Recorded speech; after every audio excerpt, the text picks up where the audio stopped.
Ya, silakan kepada Pak dosen.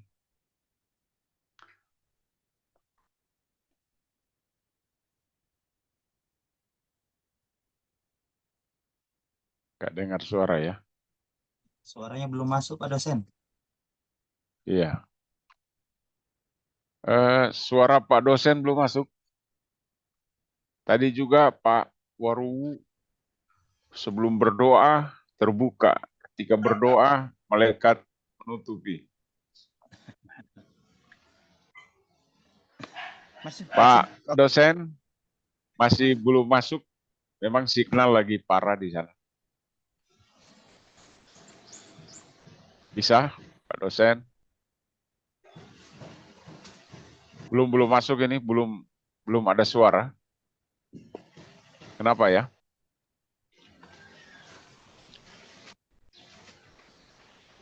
Dicoba-coba dulu Pak dosen. Tes. Belum. Mungkin keluar dulu, masuk lagi. Kalau belum, Pak dosen bisa keluar lagi. Tinggalkan dulu. Pak dosen keluar dulu, baru coba masuk lagi. End dulu. Mungkin masalah signal ya.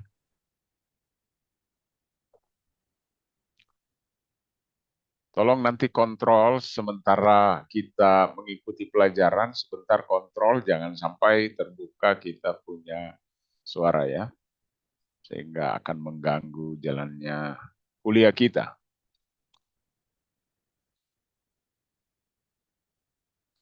Oke. Kita sambung sejarah gereja.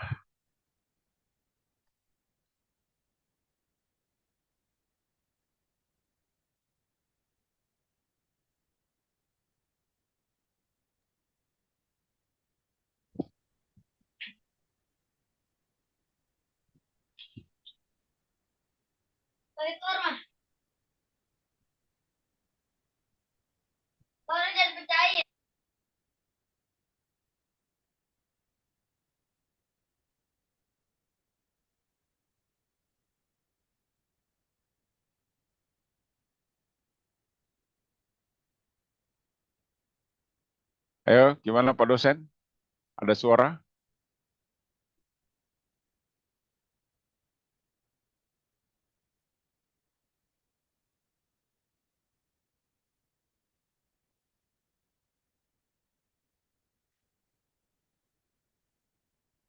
Belum ada suara ini. Kontrol panel dulu. Itu buka di paling bawah kontrol panel. Mungkin karena pakai headset kemarin ya. Pakai earphone. Ketika kita udah nggak pakai earphone, biasa laptop kita demikian Pak dosen.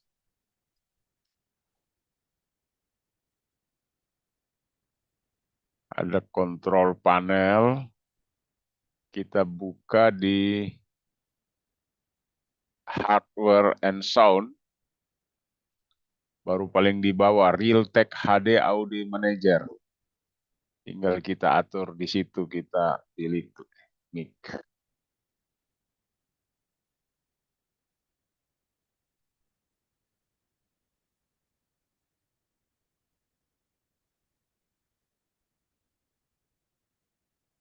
Suara saya kedengaran, Bapak Ibu sekalian? Dengar Pak. Kedengaran Pak, jelas Pak. Rektor. Kedengaran Pak Rektor. Ya, bagus.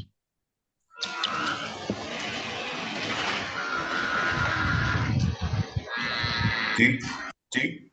Masuk. Cik. Masuk Pak dosen, mantap Oke. sekali. Siap, terima kasih. Ya, terima kasih Ketua.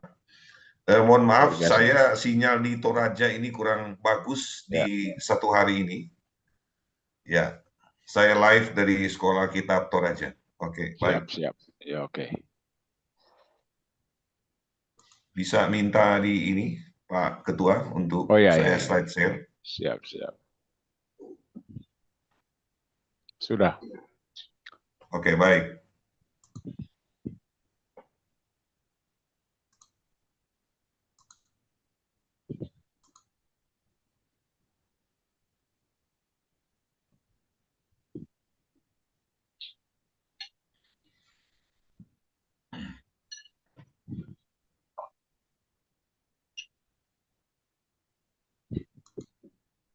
Sorry, saya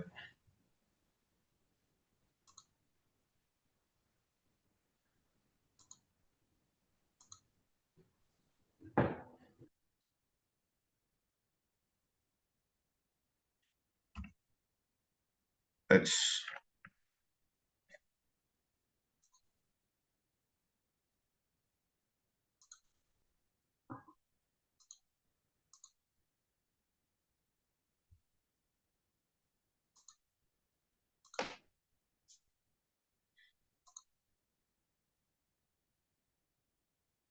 ya baik.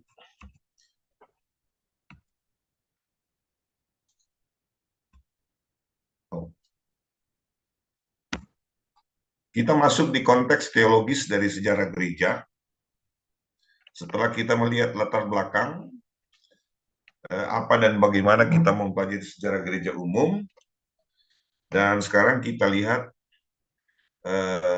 acuan daripada sejarah gereja ditinjau secara teologis. Kita lihat Yoel 1 ayat yang keempat. Apa yang ditinggalkan belalang pengerit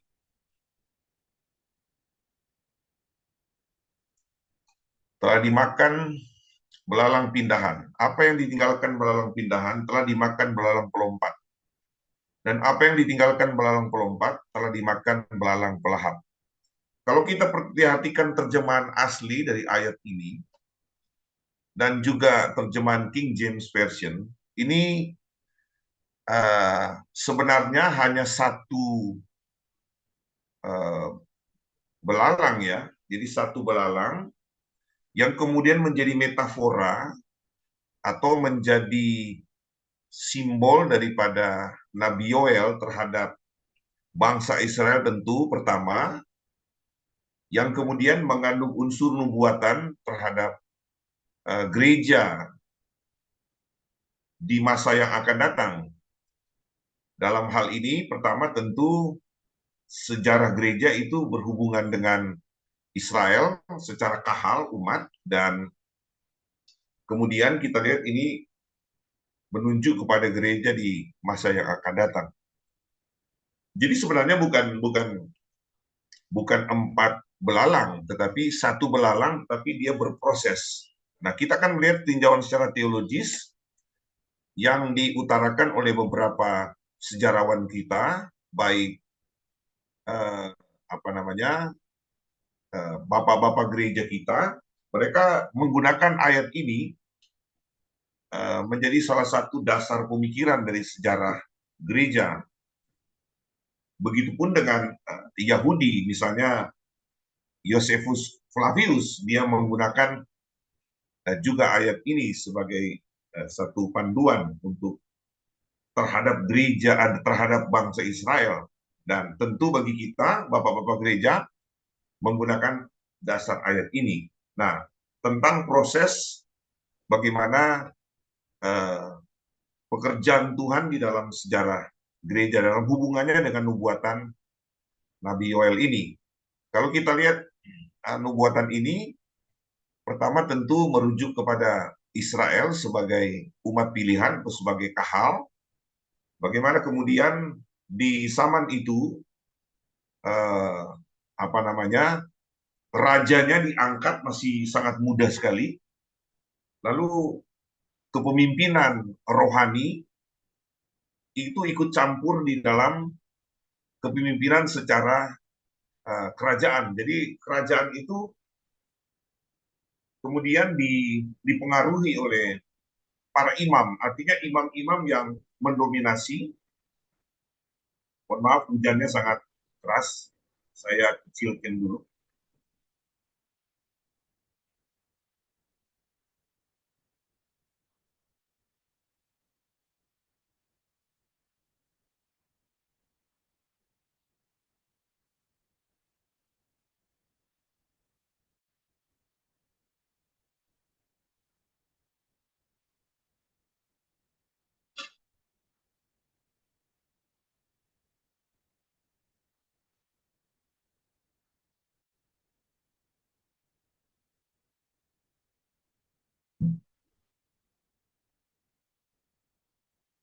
Ya, semoga tidak terlalu kenceng.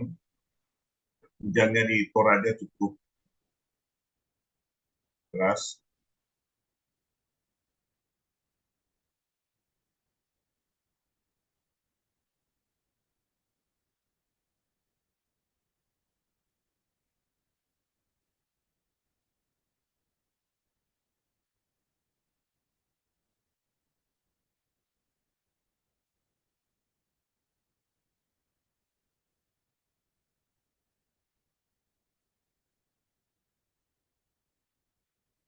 Ya, kita kembali.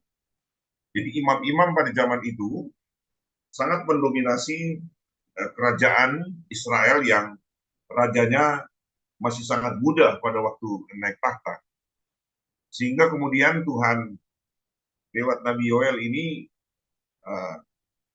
menubuatkan tentang ada satu bencana yang besar yang terjadi kepada Israel yang memang belum pernah terjadi sebelumnya, dan sampai masa yang berikut belum pernah ada terjadi satu bencana yang sangat besar di mana pertanian daripada bangsa Israel ini dirusak oleh belalang ini. Dan salah satunya adalah pohon anggur yang penghasilan ekonomi pada zaman Nabi Yoel bernubuat ini sangat tinggi sekali ya. Jadi penghasilannya, sehingga dengan didatangkannya belalang ini, maka kemudian telah terjadi kerusakan ekonomi yang sangat besar. Tetapi Tuhan berjanji akan memulihkan ya. Tuhan berjanji akan memulihkan Israel kalau kita perhatikan di ayat-ayat selanjutnya.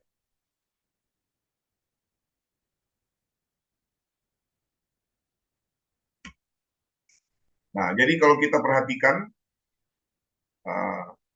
jadi sebenarnya dia cuma satu belalang saja, tetapi dari satu perkembangan kepada perkembangan yang selanjutnya, bukan 4 belalang, tetapi satu belalang yang dia berproses ya, berproses. Yang pertama itu adalah palmworm.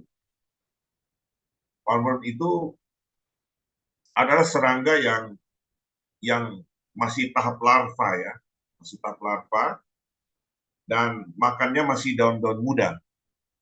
Ya, nanti kita akan melihat sebentar bagaimana kemudian ini juga menjadi satu metafora atau simbol kepada kejatuhan gereja dan sampai pemulihan gereja dari awal sebuah pohon ya. Jadi beberapa penulis sejarah menggambarkan seperti pohon yang kemudian dia berbuah bagus, berbuah lebat, tapi kemudian mengalami kerusakan-kerusakan terhadap pohon itu. Dan kita lihat bersama bahwa kekristenan juga, atau orang percaya umat Tuhan itu juga digambarkan seperti pohon. Jadi kita lihat yang pertama adalah belalang palmworm. Palmworm itu dia masih tahap larva ya, masih serangga. Kemudian yang kedua adalah cancerworm. Cancerworm itu belalang yang tahap berikut yang memakan daun muda. Jadi tidak hanya memakan daun pucuknya saja, seperti palmworm itu memakan pucuk, cancerworm ini dia memakan semua daun dia makan. Kemudian proses selanjutnya adalah belalang ini dia ke caterpillar. Caterpillar itu belalang yang tahap berikut yang dia tidak hanya makan daun pucuk, dia tidak hanya makan daun, tapi dia juga makan kulit pohon. Ya, dia makan kulit-kulit pohon. Ya, lalu kemudian dia menjadi belalang dewasa atau locust ini. Seluruh itu dapat dimakan. Nah, dari gambaran tentang hal ini, Nabi Yoel ingin bernubuat tentang gereja di akhir zaman, tentang bagaimana sebuah pohon yang kemudian dia mengeluarkan buah yang banyak, tapi kemudian dirusak oleh pekerjaan-pekerjaan atau kuasa-kuasa yang ada di luar gereja itu sendiri. Nah, kalau kita perhatikan Yesaya pasal 5 ayat yang ke-7, bangsa Israel itu disebut sebagai pohon anggurnya Tuhan. Dan masih banyak sekali ayat-ayat lain yang berhubungan dengan Israel itu sebagai pohon anggur. Dan dalam perjanjian baru juga, kita memperhatikan bagaimana Yesus memberikan sebuah penggambaran tentang pohon anggur, dan kekristenan juga menjadi bagian dari pohon anggur itu. Kemudian karena kerusakan ini akan ada pemulihan kalau kemudian orang Israel itu bertobat kepada Tuhan. Dia janjikan pemulihan itu di dalam pasal yang kedua, ayat yang ke-23 sampai 26. Kita perhatikan bagaimana Tuhan menyatakan pemulihan terhadap bangsa Israel. Kalau kita membaca dalam Yoel pasal yang kedua dan ayat yang ke-23, bisa satu orang membacakan?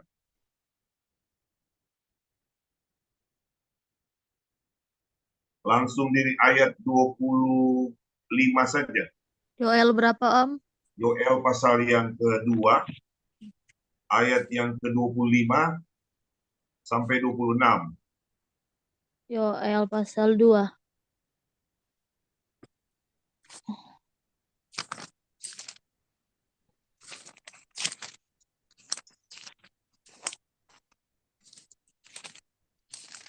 Yoel pasal 2 ayat yang ke-25. Aku akan memulihkan kepadamu tahun-tahun yang hasilnya dimakan habis oleh belalang pidahan, belalang pelompat, belalang pelahap, dan belalang pengerip. Tentaraku yang besar yang kukirim ke antara kamu. Maka kamu akan makan banyak-banyak dan menjadi kenyang, dan kamu akan memuji nama Tuhan Allahmu yang telah memperlakukan kamu dengan ajaib, dan umatku tidak akan jadi malu lagi untuk selama-lamanya. Ya, dari pasal 1 ayat 4 kita perhatikan bagaimana kehancuran ekonomi yang sangat besar sekali yang terjadi kepada bangsa Israel sampai kepada pemerintahan Raja Sidikia. Ekonomi yang sangat buruk itu akibat campur tangan para imam terhadap negara. Dan ini kemudian akan kita belajar ketika gereja sudah mulai dari abad pertama sampai abad-abad pertengahan. Kita akan melihat dari perkembangan demi perkembangan dan bagaimana campur tangan dari berbagai macam hal sehingga gereja mengalami kemunduran-kemunduran. Nah, jadi kita melihat bahwa nubuatan daripada Nabi Yoel ini tentang Israel yang kemudian mengalami kerusakan-kerusakan baik ekonomi dan sebagainya, Tuhan janjikan sebuah pemulihan. Pemulihannya adalah ketika mereka mau bertobat. Kalau kita baca dari ayat-ayat sebelumnya, kita akan menemukan Tuhan bernubuat lewat Yoel untuk mereka bertobat. Baik, kita maju dari landasan teologi ini. Kita mulai dari langsung loncat di gereja perjanjian baru. Ya, kalau kita bicara tentang gereja, maka sudah pasti itu berhubungan Kristus dengan jemaat, yaitu tidak dapat dipisahkan. Kalau kita membaca Alkitab, baik Injil Sinoptis, kemudian menggambarkan tentang kerajaan sorga atau kerajaan Allah. Perhatikan baik-baik istilah kerajaan sorga dan kerajaan Allah, itu dua hal yang sama. Itu bergantung di mana Yesus berbicara. Audiensnya seperti apa. Ketika berhadapan dengan orang Yahudi, ketika berhadapan dengan orang di luar Yahudi, maka penempatan dari istilah ini seringkali menempatkan. Jadi sama. Dan kalau kita bicara kerajaan Allah dan kerajaan sorga, maka ini berbicara tentang hubungan antara Kristus dengan jemaat. Yesus adalah Raja dan kita adalah warga kerajaan Allah yang akan dibawa kepada kerajaan kekal. Dalam Injil Matius pasal 16 ayat 18, Kristus mempertegas sebuah perkumpulan rohani, ya, jemaat yang kuat dan kokoh yang berdiri di atas batu karang. Jadi dari beberapa penafsir Alkitab, ketika Yesus berkata bahwa di atas batu karang ini sebenarnya sedang menunjuk kepada Yesus sendiri sebagai batu karang. Coba kita baca dulu Injil Matius 16 ayat 18. Injil Matius pasal yang ke-16 dan ayat 18. Dan Matius aku pun berkata kepadamu, engkau adalah Petrus, dan di atas batu karang ini aku akan mendirikan jemaatku, dan alam maut tidak akan menguasainya. Jadi Yesus sedang menunjuk kepada dirinya, walaupun ada beberapa tanggapan bahwa Yesus Petrus itu adalah batu karang yang dimaksud itu, tetapi banyak pandangan bahwa Kristus menunjuk kepada dirinya sendiri sebagai batu karang. Mungkin ini satu alasan penting sehingga yang menjadi dasar daripada gereja itu sendiri bukanlah Petrus, tapi dasar daripada gereja itu adalah Yesus itu sebagai batu karang. Jadi sebagai dasar dari sebuah gereja adalah Yesus sendiri. Kemudian sebelum Yesus naik ke sorga, ia memberikan perintah kepada murid-muridnya untuk pergi ke Yerusalem dan menunggu di sana sampai Roh Kudus dicurahkan ke atas mereka. Kita perhatikan bagaimana gereja mula-mula itu yang oleh buku kebenaran masa kini, dia menggambarkan juga seperti pohon yang sangat berbuah banyak. Itu dimulai dari Kisah Rasul 1 ayat 8. Tetapi kamu akan menerima kuasa kalau Roh Kudus turun ke atas kamu, dan kamu akan menjadi saksiku di Yerusalem dan di seluruh Yudea dan sampai ke ujung bumi. Tetapi kamu akan menerima kuasa. Jadi kalau kita memulai tentang sejarah gereja, maka kita memulai dari Kristus, yaitu ketika dia mulai ada di dalam dunia ini, dia mati di kayu salib, dia dikuburkan, kemudian dia naik ke sorga, lalu dia berjanji akan mencurahkan Roh Kudus kepada murid-muridnya. Jadi tidak terputus. Ada yang beranggapan bahwa sejarah gereja itu dimulai dari para murid, tetapi sebagian besar para sejarawan memulai sejarah gereja itu adalah dimulai dari Kristus. Ya, mohon maaf ini mati lampu di Toraja. Saya khawatir ini sinyalnya bakal mengganggu. Saya buka dulu kacanya.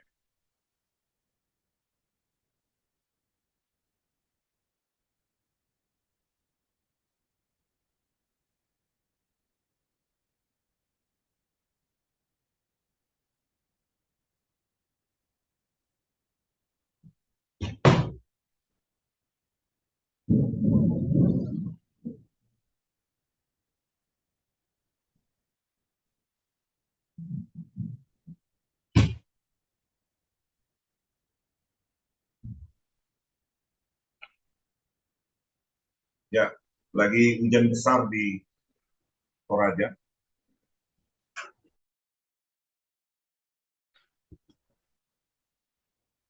Saya pindahkan laptop dulu.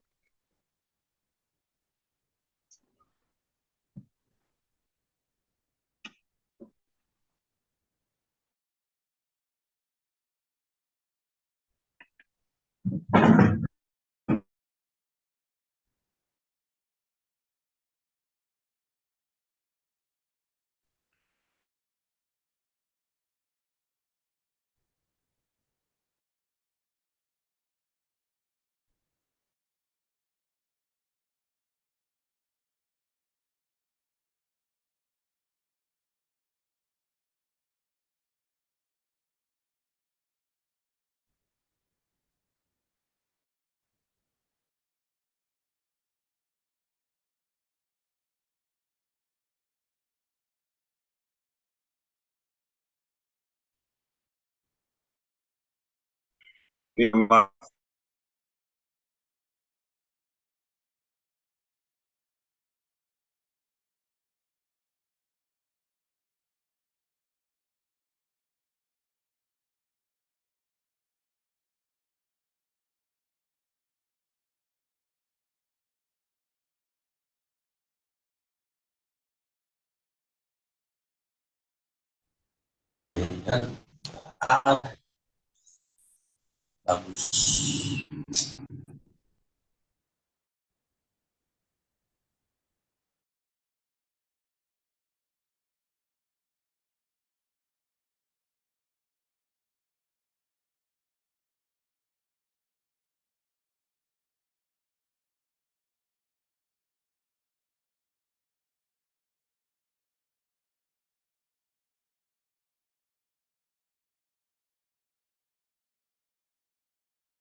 Pak dosen hilang.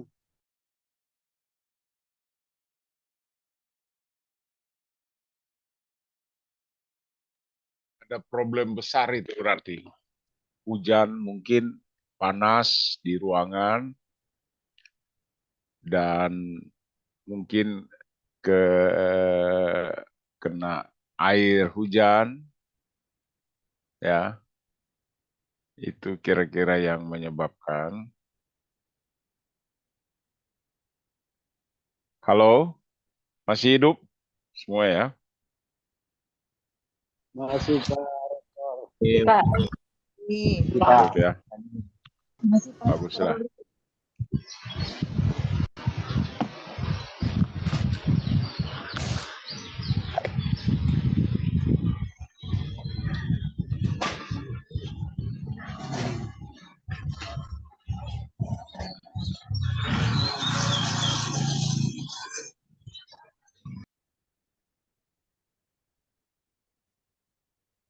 Sabar ya, saudara-saudara.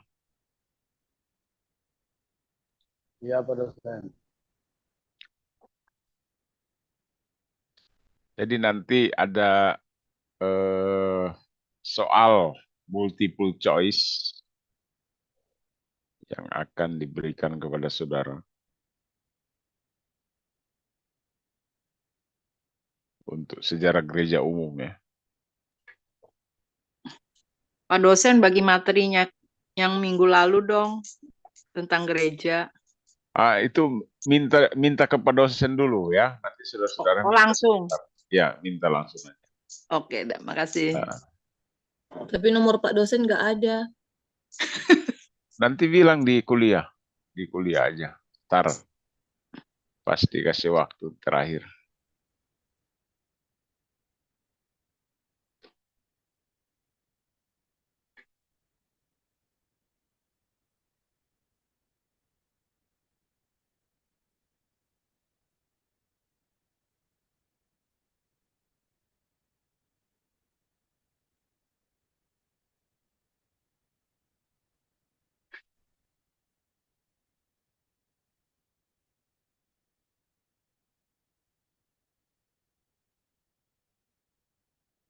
Iya.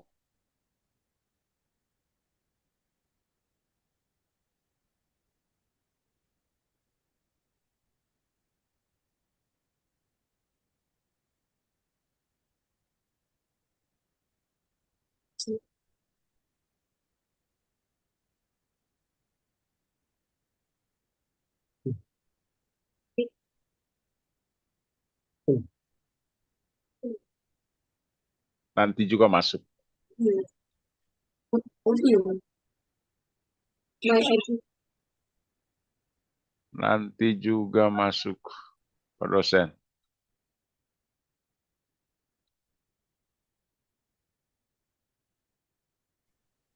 Pak dosen lagi mati lampu, lagi ngidupin genset dulu. Pak dosen kan lagi di Toraja di sekolah Alkitab, lagi ngajar di sana. Beliau guru juga di sana. Mati lampu, jadi maaf nanti aja. Saya Selasa udah di Tangerang. Kita, waduh, gimana ini? Mati lampu di sana. Oke, Bapak Ibu sekalian.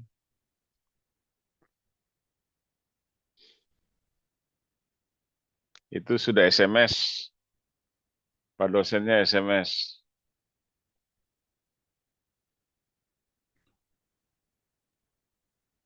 Sore Ketua, sinyal di Toraja hari ini kurang bagus. Semoga sampai jam 3. Oh, ini enggak. Ada yang baru. Hari Selasa udah di Tangerang. Jadi sambung minggu depan. Mungkin sambung minggu depan. Oke.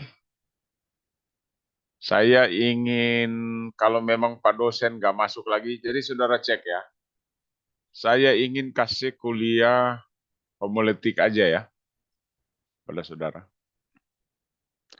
Dasar-dasar ini. Ntar dulu ya. Tadi kayaknya, tapi SMS Pak dosen dihapus lagi. Jadi mungkin nggak jadi mau tunda, nggak jadi mau pending, mau masuk lagi. Kita lihat dulu ini.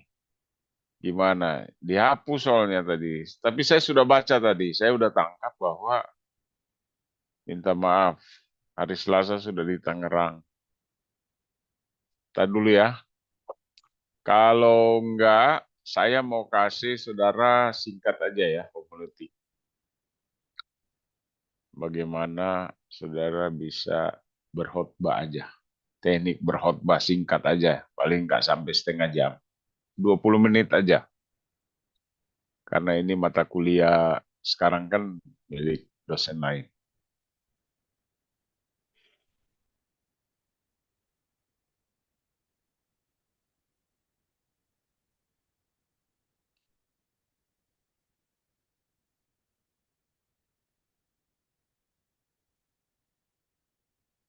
Dihapus.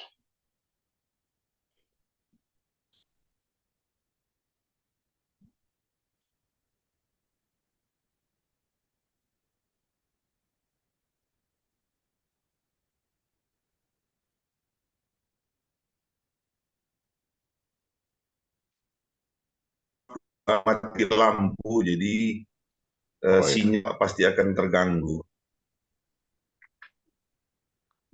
Udah. Jelas ini.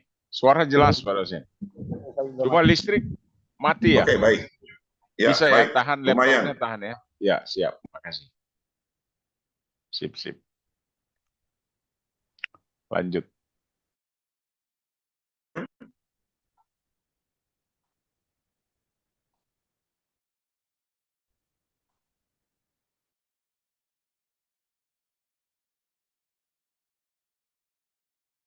Bikinin co-host dulu, Pak Ketua.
Semoga bisa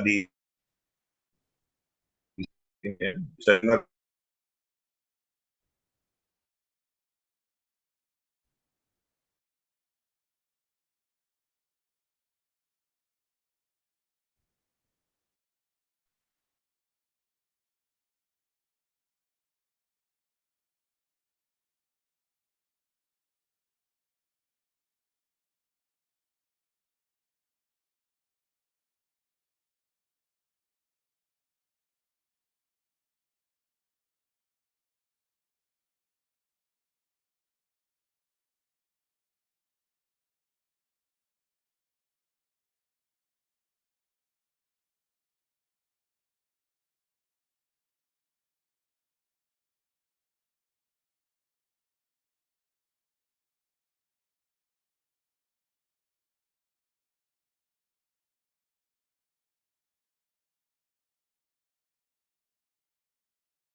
Halo, masih hidup semua?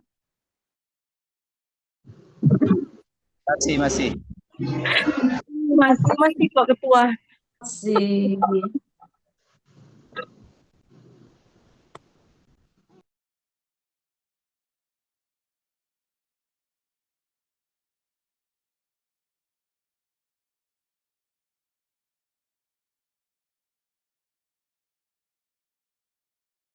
Kurang jelas, Pak. Enggak, ini kurang bagus.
Pak dosen hilang dari peredaran ya.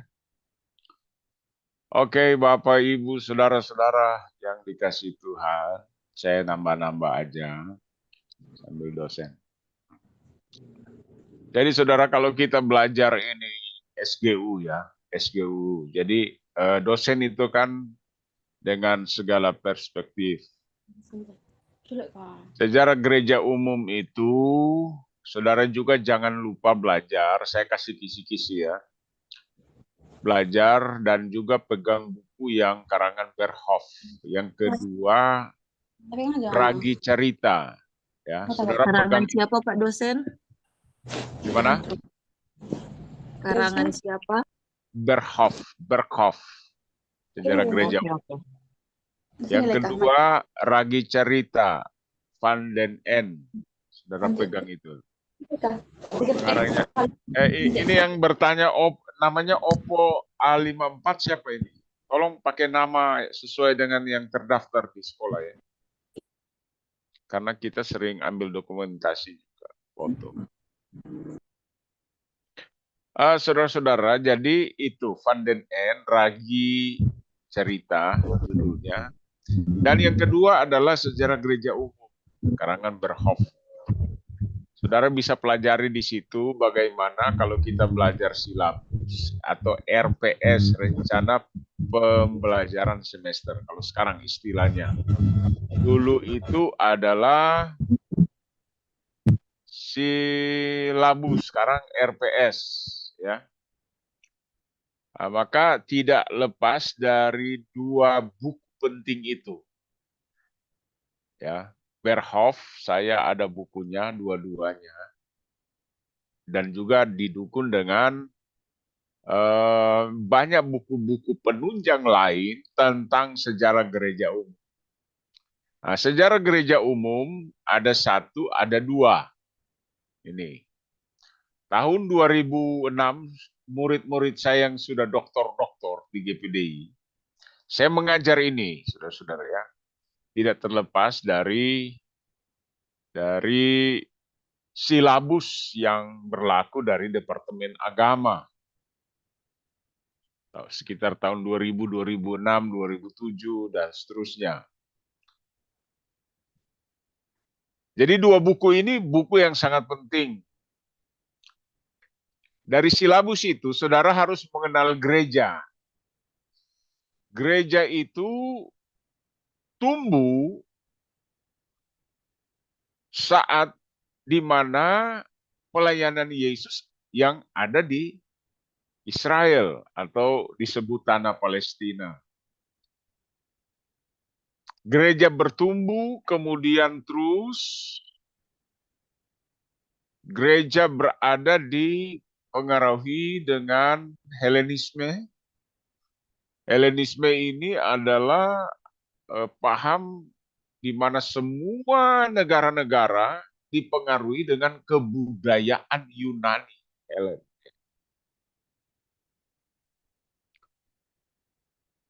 Sehingga kalau kita lihat, salah satu contoh sebagai satu fakta bahwa Alkitab Perjanjian Baru ditulis dengan bahasa Yunani.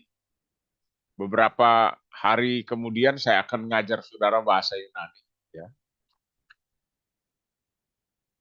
Minimalkan baca tulis, gramernya bagaimana, kata kerja, kata benda.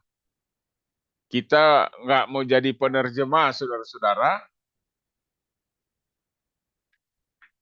Tetapi kita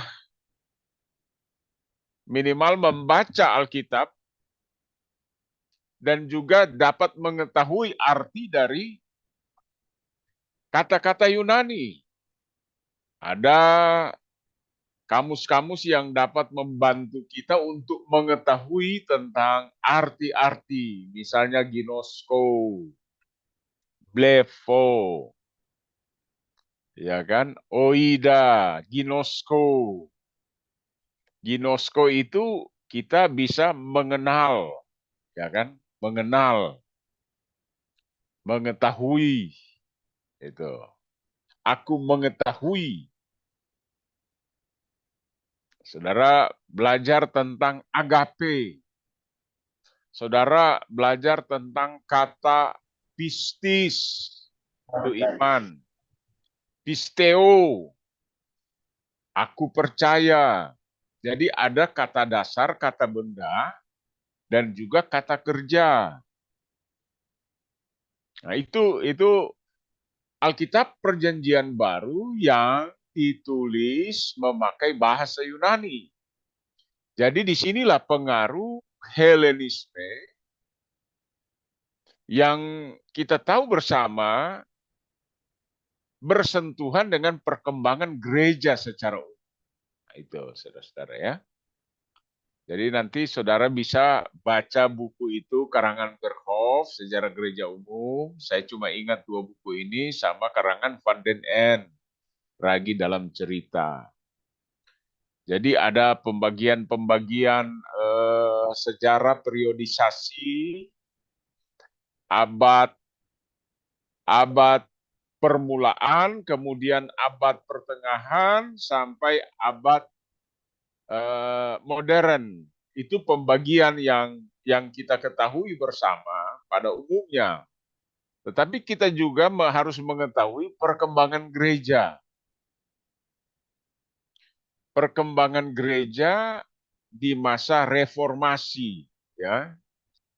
Saudara harus tahu bersama bagaimana ketika kita mempelajari sejarah gereja umum, karena di kurikulum itu ada sejarah gereja umum, ada yang sekolahnya langsung satu kali, ada dibagi dua, sejarah gereja umum 1 dan 2. Kemudian yang kedua mata kuliah, sejarah gereja Asia. Berbeda lagi itu. Ada bukunya. Kemudian sejarah gereja Indonesia. Dan sejarah gereja Pantekosta atau sejarah GPDI. Nah, ini yang harus kita pilah-pilah perkembangan sejarah tentang sejarah Israel dan bapak-bapak leluhur perjanjian lama itu nanti dikasih dalam webinar buat saudara. Ini target saya untuk saudara sekolah di STT Agape dapat mengetahui ya sejarah gereja umum dan juga sejarah gereja Asia, sejarah gereja Indonesia, sejarah GPDI dan sejarah Israel. Apalagi sekarang ini lagi sangat mengemuka sekali tentang sejarah sejarah Israel, sejarah Palestina, dan masa depan Israel itu apa? Sebenarnya siapa itu Israel? Saya boleh katakan saudara dan saya adalah Israel rohani.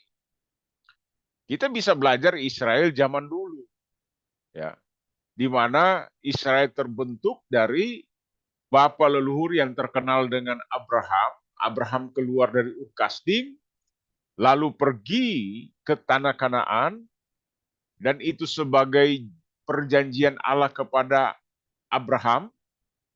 Tapi ada penawanan Israel di tanah Mesir yang begitu luar biasa, dan mereka keluar dari sana, janji mana dijanjikan Tuhan janji kepada mereka dan mereka menempati daerah Israel, tanah Kanaan itu, ya, di bawah kepemimpinan Musa dan dilanjutkan oleh Yosua. Namun generasi-generasi lama itu tidak masuk. Hanya generasi baru yang masuk, yaitu Yosua dan siapa? Kaleb. Ini, ya. Mereka berkembang luar biasa. Para pakar teolog mereka memprediksi ada sekitar 3 jutaan orang Israel keluar dari tanah Mesir, ya, ke tanah Kanaan. Mereka berkembang di sana. Berkembangnya bangsa Israel, kepemimpinan teokrasi Allah secara langsung memimpin mereka, kemudian mereka dipimpin oleh hakim-hakim, dan sesudah hakim-hakim mereka minta raja. Raja yang terkenal Raja Saul 40 tahun berkuasa. Sesudah Raja Saul ada Raja Daud berkuasa 40 tahun. Kemudian 40 tahun Soleman berkuasa. Sesudah Soleman berkuasa, Israel pecah menjadi 2 kerajaan, 10 suku bagian utara dan 2 suku bagian selatan, yaitu Yehuda dan Benyamin. Dari 12 suku anak Israel sebagai anak-anak yang menempati warisan tanah pusaka yang ada di Holy Land itu, tanah perjanjian Tuhan, tanah kudus dan suci itu. Itu terminologi bagi mereka yang telah dijanjikan oleh Tuhan. Dan ketika kita lihat bersama, sesudah itu bangsa Israel mereka ditawan oleh bangsa Asyur tahun 721, ya, kira-kira mereka ditawan, dibawa ke Assyria oleh Raja Asyur Salmanaser. Terjadi asimilasi, jadi Israel itu sudah tidak jelas 10 suku itu. Mereka ditawan, sudah ada perkawinan campur dan sebagainya. Nah, tolong lihat kalau Pak dosen masuk ya, saudara. Karena beliau belum ada SMS. Nah, 10 suku itu, saudara, berkaitan dengan sejarah gereja. Nah, yang muncul itu, yang ada sampai sekarang itu suku Yehuda. Yang 2 suku di bawah itu, kerajaan selatan, itu yang masih ada, yang sangat memang mereka menjaga turunan daripada turunan Israel ini adalah Yehuda dan Benyamin. Tapi terkenal dengan nama suku Yehuda yang sampai sekarang kita kenal Yahudi ini. Ya. Mereka ada, mereka eksis, dan pendek cerita tahun 70, Yehuda ini sebelum tahun 70 diporak-poranda oleh Jenderal Titus, mereka itu adalah orang-orang pilihan Allah yang di mana awal sejarah gereja berada. Karena sejarah gereja umum ini dimulai daripada kedatangan Kristus Yesus pada pertama kali. Di mana Mesias menjadi manusia atau Allah menjadi manusia. Ya, Yohanes 1 ayat yang pertama, en arche en hologos. Pada mulanya adalah firman. Itu firman. Kai hologos prostonteon. Dan firman itu bersama-sama dengan Allah. Kai hologos entonteon. Dan firman, dan itu firman adalah itu Allah. Itu kalau kita terjemahkan secara harafiah ya. Oh itu. En itu adalah dalam kalimat ini. Jadi kalau kita lihat pasal 1, Yohanes pasal 1 ayat 1, berbicara pada mulanya itu tidak ada titik awal waktu, saudara-saudara.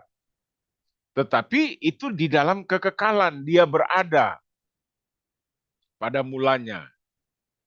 Ya, hakikat Allah, substansnya Allah, keberadaan atau eksistensinya Allah sudah ada di kekekalan, dan kai hologos prostonteon.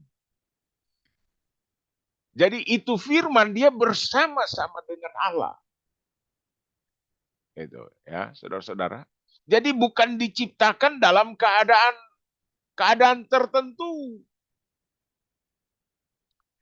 Firman atau anak Allah atau Yesus atau Mesias itu tidak diciptakan. Ini pra-eksistensinya Yesus sebagai kepala gereja kita, sebagai kepala dari tubuh Kristus yang sudah ada sejak kekal yang lalu. Ini ya, kai hologos prostonteon. Dia bersama-sama dengan Allah. Jadi kita tidak menganut kepercayaan di mana Yesus pernah diciptakan.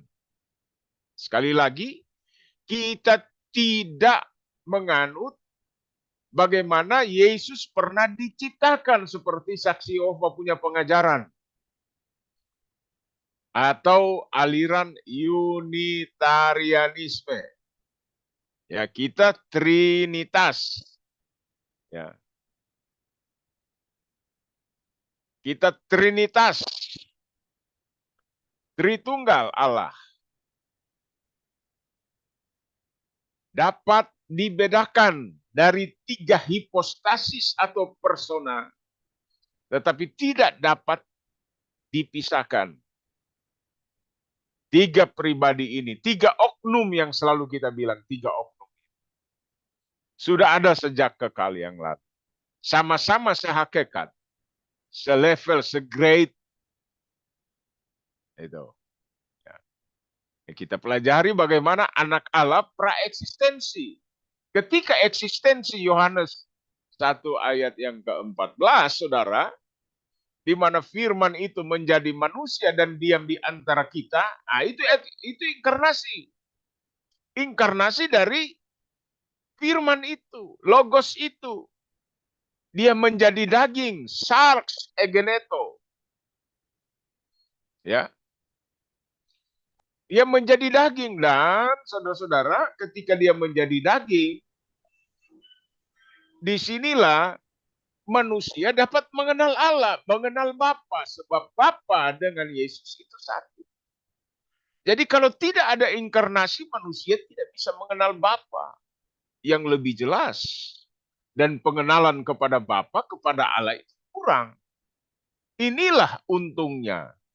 Sehingga segar sekali, menarik sekali kita hari-hari ini memperingati Natal, di mana inkarnasi Yesus kita maknai dan peringati. Sungguh luar biasa inkarnasi Yesus lewat peristiwa Natal. Makanya saudara-saudara, khotbahkanlah ini tentang Tritunggal, ya, Tritunggal Allah yang kita kenal di dalam Yesus Kristus. Nah, disinilah saudara, ketika inkarnasi di sini, baru kita belajar tentang sejarah, dimulainya sejarah gereja. Jadi sejarah gereja umum itu dimulai di mana dimulainya ketika orang-orang Yahudi atau disebut orang Israel itu di bawah imperialisme siapa? Imperialisme Roma atau Imperium Roma waktu itu. Jadi sangat-sangat luar biasa. Kedatangan di mana Mesias yang dinantikan itu, tetapi orang Israel nggak terima. Yesus sebagai Mesias sudah datang. Tapi kasihan dari seorang anak tukang kayu, miskin, golongan 2 lagi di tanah Yahudi sana, tanah Israel. Kenapa golongan 2? Bukan dari Yerusalem. Dari mana saudara-saudara? Dari Nazaret. Nazaret itu kota yang kecil. Kota yang nggak bisa diandalkan. Masa Mesias dari situ? Iya kan? Jadi kurang dapat diterima. Itu. Unacceptability-nya kurang. Ya. Ketidakterimaan orang itu ya pasti. Karena mereka menantikan Mesias itu yang gagal luar biasa. Disinilah saudara-saudara situasi yang harus kita belajar ketika kita belajar sejarah gereja. Situasi Palestina waktu itu secara politik di bawah imperialisme Roma atau Imperium Roma. Secara kebudayaan, bahasa tulisan dan peradaban waktu itu dipengaruhi dengan Helenistik. Artinya kebudayaan Yunani itu sangat luar biasa, dan Yunani itu kan terkenal ya pernah menguasai dunia sebelum Roma. Nah, jadi disitulah kita bisa melihat pada awal daripada sejarah gereja umum, situasi gereja tumbuh di tengah-tengah himpitan, tumbuh di tengah-tengah penindasan. Kasihan deh gua, ya, kasihan deh lu sebagai gereja Tuhan. Jadi kalau kita belajar tentang kekristenan, saudara, ya kita memang orang-orang yang dibebaskan, tetapi tidak luput daripada segala cobaan, penindasan, problematika hidup. Ya. Nah, makanya kita oleh Agustinus ada istilah Civitate Dei. Ya. Di dalam dunia ini, saudara, ada 2 kota. Kota dunia dan kota Allah. Itu. Kita belajar. Jadi, selain kita belajar dari awal, kita harus tahu pemikiran-pemikiran bapak-bapak gereja kita juga. Ya. Makanya ada konsep daripada Tertullianus, Athanasius tentang Tritunggal. Bapak Ibu baca sejarah gereja. Bagaimana pemikiran bapak-bapak gereja? Nah, di situ nanti kita akan belajar pemikiran Johann Calvin, pemikiran daripada Sabellius dengan adanya Sabellianisme, ya, paham Sabellius. Kita harus belajar tentang Arius. Ya, ini bida-bida atau penyesat-penyesat itu Sabellius. Ya, tidak sesuai dengan kita, Arius, makanya muncul Arianisme. Kita belajar di era reformasi itu Johann Calvin, bagaimana pemikiran predestinasinya? Dengan Armenius, Yakobus Armenius, gitu kan? Kalau Johann Calvin itu keselamatan itu sudah ditentukan, siapa yang masuk neraka, masuk surga sudah ditentukan. Berbeda dengan Yakob Armenius. Nah, ini sudah di pemikiran bapak-bapak reformasi yang mempengaruhi doktrin keselamatan bagi kita gereja air sama. Bahwa keselamatan dari Yakob Armenius itu adalah keselamatan itu tanpa batas untuk semua bangsa, untuk semua negara, untuk semua suku bangsa. Dan bagi siapa yang percaya. Jadi kalau saya tambahkan di sini foreknowledge of God. Allah mengetahui dan Allah mengenal dari sebelum dunia dijadikan bahwa siapa yang masuk surga masuk neraka. Allah tahu dengan proorizo, ya, proekno. Ekno itu dari ginosko. Allah mengetahui. Jadi Allah telah mengerjakan pekerjaan yang dilakukan sekejap pada waktu yang lalu. Itu orang-orang predestinasi katakan. Dari kata proekno itu bentuk auris waktu. Masa lampau yang sudah dikerjakan. Jadi penyelamatan sudah dilakukan. Ya benar. Dari pekerjaan Allah, bagian Allah sudah dikerjakan jelas. Proekno artinya dia mengetahui dari dulu itu. Siapa-siapa yang selamat dan siapa yang masuk neraka. Karena Allah itu memiliki atribut omniscience. Dia maha tahu.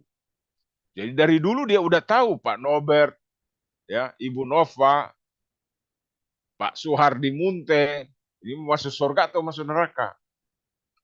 Makanya tetap kerjakan keselamatan itu dengan takut yang gentar. Yang mengetahui keselamatan, saudara, hanya Tuhan kok. Ya. Hanya Tuhan yang mengetahui keselamatan. Amin. Saya sudah banyak keliling. Saya suka hantam di sana. Orang-orang GPDI yang masih memegang predestinasi yang hyper grace, yang apalagi radikal grace itu, saudara-saudara, terlalu percaya diri. Ya. Hidup, ya memang harus percaya dan buktikan hidupmu. Karena kalau sudah selamat, saya sudah percaya Yesus, udah nggak mungkin bisa keluar lagi. Keselamatan udah nggak mungkin hilang. Ya memang, bagi Allah dan kalau Allah menyelamatkan, tapi kita bisa keluar. Berarti pertobatan kita bisa-bisa nggak sungguh-sungguh. Itu, saudara-saudara. Ya, jangan terlalu overconfidence, kepercayaan diri yang berlebihan. Sehingga saudara terjebak dengan hyper grace dan radical grace. Ya, saudara-saudara. Betul, dosa masa lalu, dosa masa sekarang, dosa yang akan datang. Memang Tuhan ampuni kok. Dia penebus.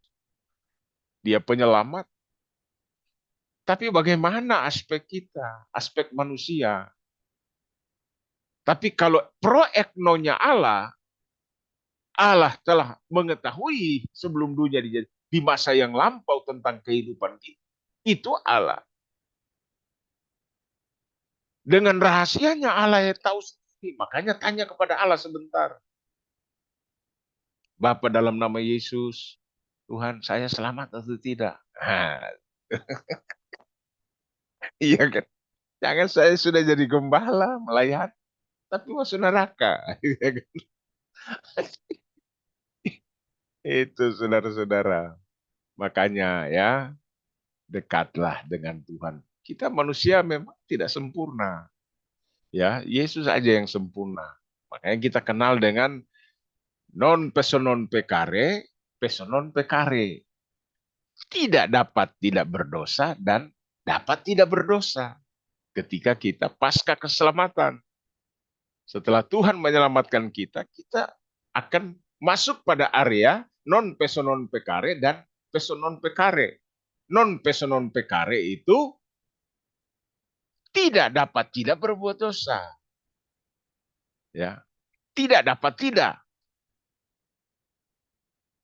Dan pesonon pekare dapat tidak berdosa.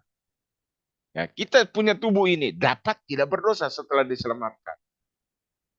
Tetapi non pesonon pekare tidak dapat tidak berdosa. Berarti masih bisa. Ya. Tidak dapat berdosa dan dapat berdosa. Tetapi yang di 1 Yohanes 3 ayat berapa itu?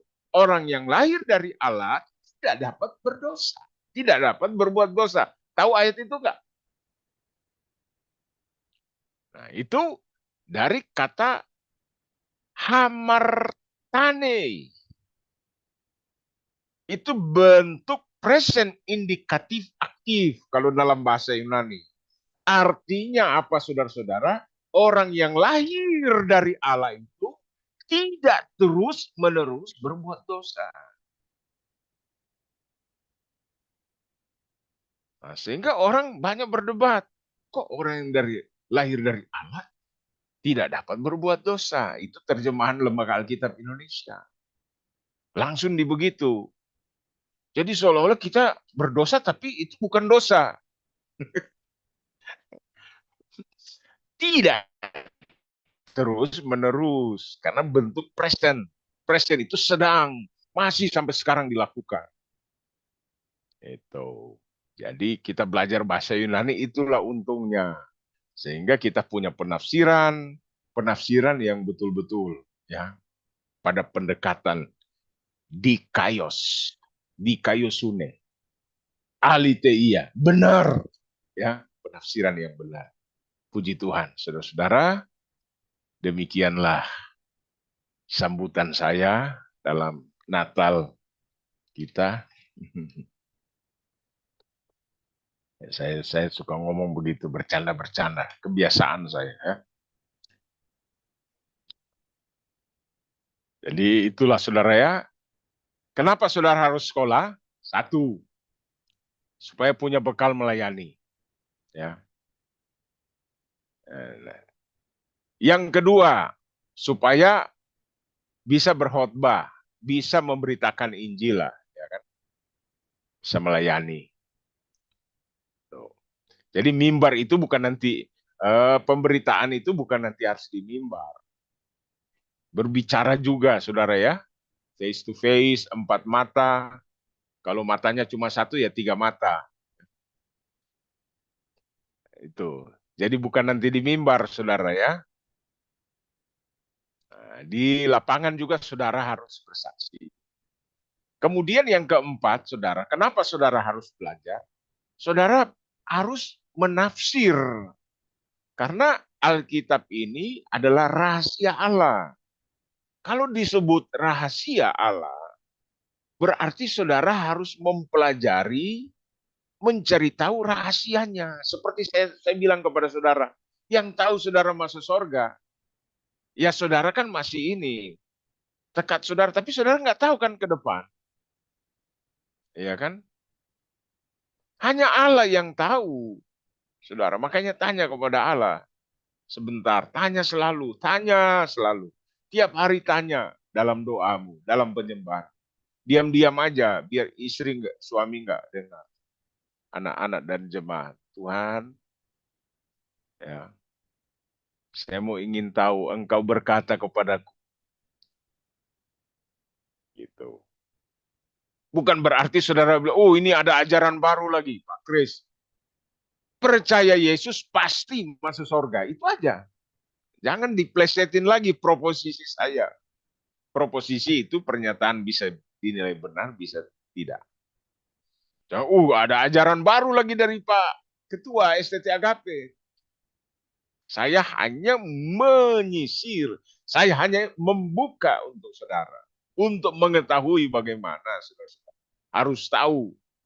Supaya jangan sampai kita menyesal. Ya kan? Matius 7 ayat 21 sampai 23. Tuhan bilang bukan orang yang berseru-seru Tuhan akan masuk dalam kerajaan sorga. Tapi mereka yang melakukan akan segala kehendak Allah. Nah, itu. Apa kita akan melakukan kehendak Allah sampai selama-lamanya? Karena ada bukti.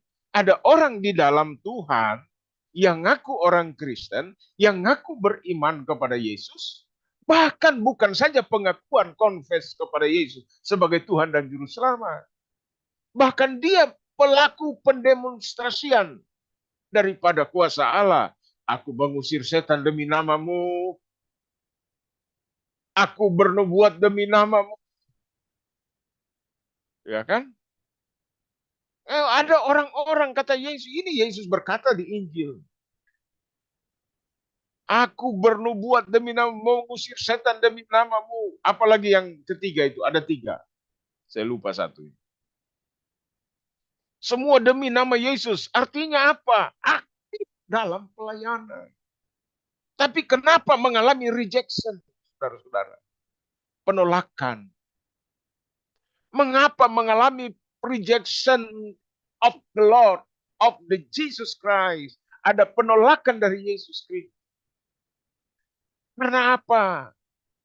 Keaktifan dalam pelayanan belum tentu membawa kita memegang tiket untuk masuk surga. Ada penolakan Allah di akhir zaman yang sangat luar biasa. Selain pemisahan antara orang fasik dan orang yang tahu beribadah kepada Allah. Dan orang yang tidak tahu beribadah kepada Allah. Ada penolakan besar. Ada teriakan, ada tangisan. Kenapa saya tidak diangkat? Kenapa saya ditempatkan di tempat orang-orang fasik? Kenapa saya ditempatkan di mana orang-orang yang tertinggal? Mengapa saya mengalami penolakan? Nah ini saudara-saudara, jangan sampai terjadi hal-hal di akhir zaman. Jadi ini saudara, makanya saya ada teori. Teori saya sendiri ada lupa, 3K. Ya kan? Nah, jadi ada teori 3K. Kalau saya ngomong ini saya lupa. Tapi kata-kata saya saudara pegang bahwa hasil atau kinerja itu akan saudara terima. Jangan sampai mengalami penolakan Allah. Tuhan Yesus memberkati kita semua. Dan tolong saudara-saudara tunjukkan wajah saudara. Saya mau ambil dokumentasi untuk saudara-saudara ya. Sesuai nama saudara. 1, 2, 3.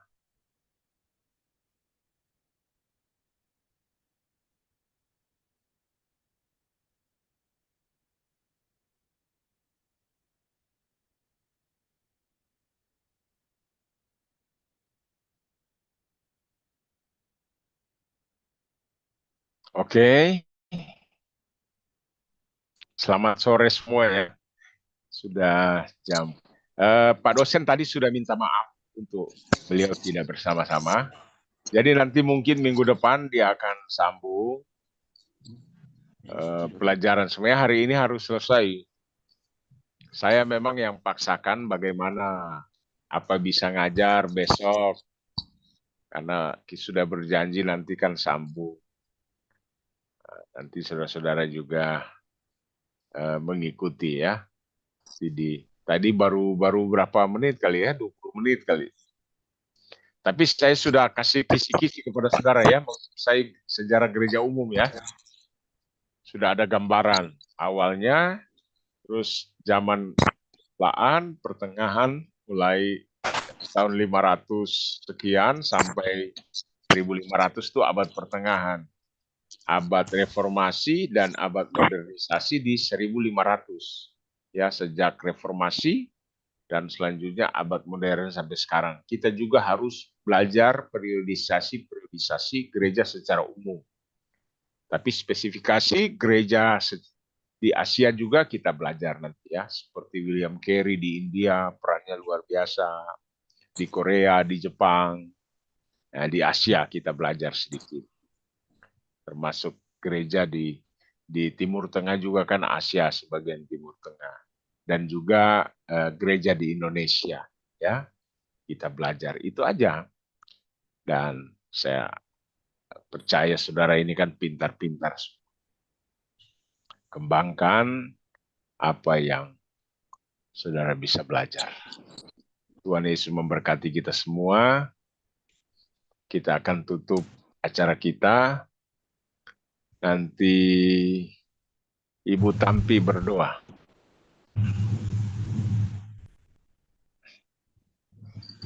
Berdoa. Syukur kami mengucapkan kepadamu Tuhan, karena Engkau baik dalam kehidupan kami, memberikan kami lagi kesempatan untuk terus belajar akan kebenaran firman-Mu yang kami percaya dapat menuntun, menolong setiap kehidupan kami dalam melayani pekerjaan Tuhan. Tuhan Yesus, kami sudah menerima materi yang sudah diberikan oleh Pak Rektor kami, dan kami berdoa biar Tuhan yang memberkati Pak Rektor kami supaya tetap dalam keadaan yang tetap berdiri dalam